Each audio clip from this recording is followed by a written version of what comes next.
د یو ملګري ډېر عجیبه سوال کړی دی. وایي چې کله موږ ته احتلام وشي یا موږ د خپلو کور والا او د بیبیانو سره میلاو شو نو د غسل نه مخکې موږ له څه کول پکار دي؟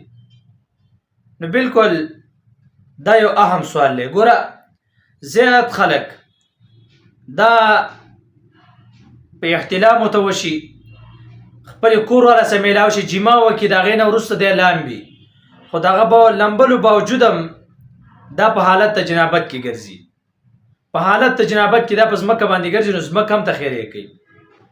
نو ګوره دا ډېر عجیبه سوال دی او ډېر ښه سوال دی. ټولو خلکو دې کې پیدا ده. نو د غسل نه چې کله سړي ته احتلام وشي دغرنګې د خپل کور والا سره میلاو شي نو دې له څه کول پکار دي؟ لمبلو نه مخکې دې له څه کول پکار دي؟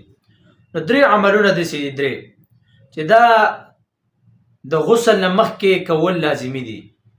دغرنګې د لمبلو نه مخکې دا درې عملونو کې یو عمل کول دا لازمي دي. که ته دا عمل ونه کې بالفرض و تقدیر زه تاسو ته مثال ویم که ته په دې درې عملونو کې یو عمل ونه کې او ته ولامبې او ستا د دغه مخصوص اندام نه نورې مني راوځي نور مني تیوځي نو تا باندې به لمبل دوباره فرض شي دوباره به د باندې لازم شي. دې وجې نه دا درې عملونه دا د احتلام نه وروسته د کور والا سره د میلاوېدو نه وروسته کول دا لازمي دي. یو به خامخا کې یو عمل دا دی چې کله تا ته احتلام وشي کله په تا باندې اودس واوړي کله ته د خپل کور والا سره میلاو شي نو یو عمل دا دی چې 40 قدمه د هغې نه وروسته وګرځه.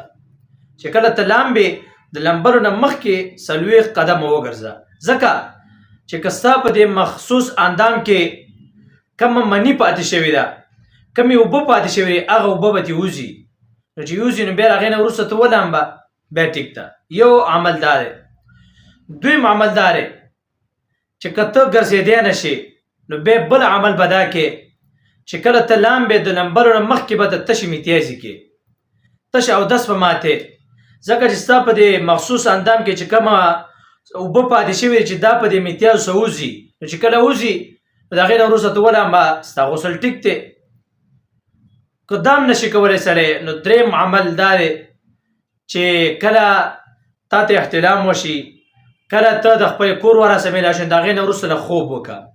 چې کله ته خوب وکړې نو د خوب کولو سره اندامونه استرخاء د مفاصلو راشي هر اندام سس شي نو چې کومه مني دا په مخصوص اندام کې پرته وي نو هغه د هغې څخه ایسته وځي نو چې کله وځي نو د هغې نه وروسته ته غسل وکړه نو دا غسل به ستا پاکي. او که ته دا دریو کارونو کې یو هم ونه کړې نو که ته وم لمبې دا لمبلو نه باوجود هم که ستا نه مني وځي کپړې به دې کپړې څښئ دغرنګې غسل به دې نه شوی ځمکه باندې چې ګرځي هغه هم تخیریه کوي نو دا کار لازمي دی. دا په ځان باندې لازم کوي. دا مسله هر چاته راځي او په سنت طریقه باندې به بیا د دې نه وروسته سړی لامبې استنجا به وکړي بیا به دغرنګې خولې ته به 3 پیره اوبه واچوي دغرنګې خولې ته اوبه اړتیل دا فرض دي. غړغړې کول دا سنت دي. پوزې ته اوبه اړتیل دا فرض دي. بر راښکل دا به سنت دي. ټیک ده. دغرنګې نور جد ټول لمدول سړی به ټول جد لمدی که په جد کې یو ویښته وچ پاتې شي نو غسل نه کېږي. دې وجې نه هر کس له دا مسله هر کس ته راتلی شي نو دا درې عملونه د غسل نه مخکې په دې کې خامخا تاسو یو عمل کوئ.